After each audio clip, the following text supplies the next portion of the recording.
এই বাংলায় কিছু একটা জ্বলছে, এই বাংলায় কিছু একটা চলছে। দফায় দফায় উত্তপ্ত হচ্ছে গোটা বাংলা। সেই বাংলার খবরে চোখ রাখবে পাবলিক বাংলা। এই বাংলায় হচ্ছেটা কি, চোখে চোখ রেখে প্রশ্ন করব। পাবলিক বাংলা, মানুষের কণ্ঠস্বর। আপনারা সর্বদাই নজর রাখুন পাবলিক বাংলায়। কতদিন চলবে মানুষ মারা রাজনীতি? তার জবাব চাই বাংলা।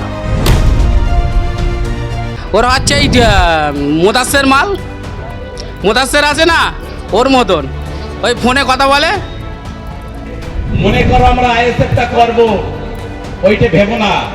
আমরা খেতেও ফলাবো, খামারেও ফলাবো, পরিষ্কার করে বলে যাচ্ছি। উনি খেতেও ফলাবে, খামারেও ফলাবে, একবার খেতের আলির ধারে যেতে বলবেন। কিভাবে পাঁচন দিয়ে ওকে তাড়াতে হয় সেটা আমরা ভালো করেই জানি। ঈদের সময় শাড়ি বেচে কেটে যাচ্ছে আমাদের সওগাত ভাই।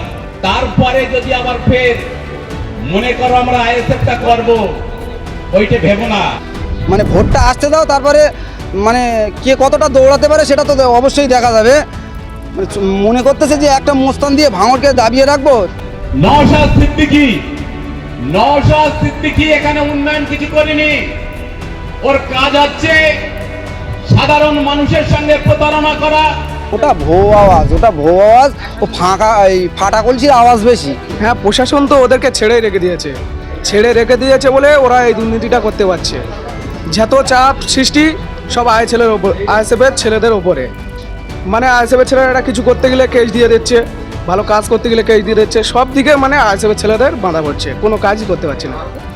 2026 আমাদের খেলা শুরু হবে ফাইনাল। হ্যাঁ, আমাদের এখানে শাসক দলের কিছু চাতক পাখি জন্মগ্রহণ করেছে, মাত্র কয়েকটা। তারাই আজকে গ্রামে গঞ্জে পাড়ায় গিয়ে বলছে, মানুষকে ভুল বোঝানো হচ্ছে যে আমরা এটা দেবো, ওটা দেবো, রাস্তা দেবো, হ্যাঁ, কল দেবো তোমার, তারপরে ড্রেন করে দেবো, বাথরুম দেবো, এরকম বলে আর কি মানুষকে ভুল বোঝানোর চেষ্টা করছে।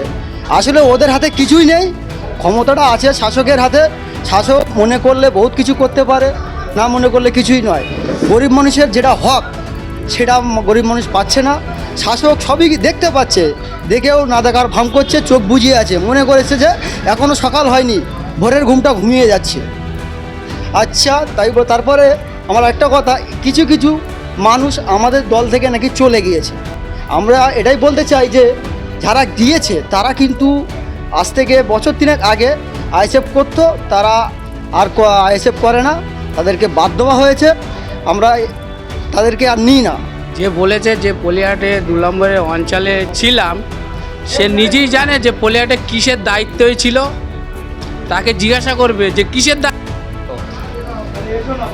আইএসএফ যদি পলিহাটে জন্ম দেয় তাহলে সে তো জানবে যে আমি এই পলিহাট 2-এ আমি দায়িত্ব ছিলাম, আমি জানি আমি কিসে আছি, আমি এই অঞ্চলে আছি, আমি একটা এই 2 নম্বর অঞ্চলের আমি একটা দায়িত্বে আছি। আমি বলছি সে ওরকম বলুক যে আমি এই অঞ্চলের দায়িত্বে আছি। সব বহিরাগত, তারপর কি বলবো, ওদের আসে না মুখে, ওদের কথা বলতে মুখে আসে না। কি জানো ওরা হচ্ছে এই মোদাসের মাল, মোদাসের আছে না ওর মতন, ওই ফোনে কথা বলে। বলতেই লজ্জা লাগছে, কি মাল ওরা, বুঝতে পেরেছ? দিনের বেলা সাধু আর রাতের বেলা বলবো, রাতের বেলা কি করে, একদম ধোবা তুলসী পাতা, সওগাত মোল্লার মতন। সওগাত মোল্লা যেরকম মাল, ঠিক সেম মাল ওখানে গিয়েছে।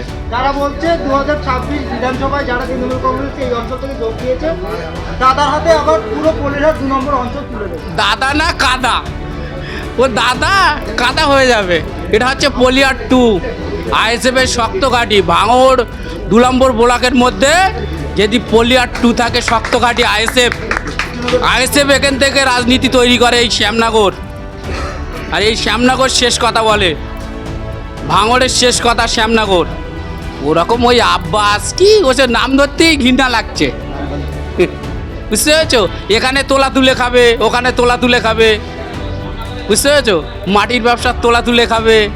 সেই মাল ভাগ পাচ্ছে না বলে এখন বলছে যে ওরা আমাদের বাদ দিয়েছে, বসে গিয়েছি।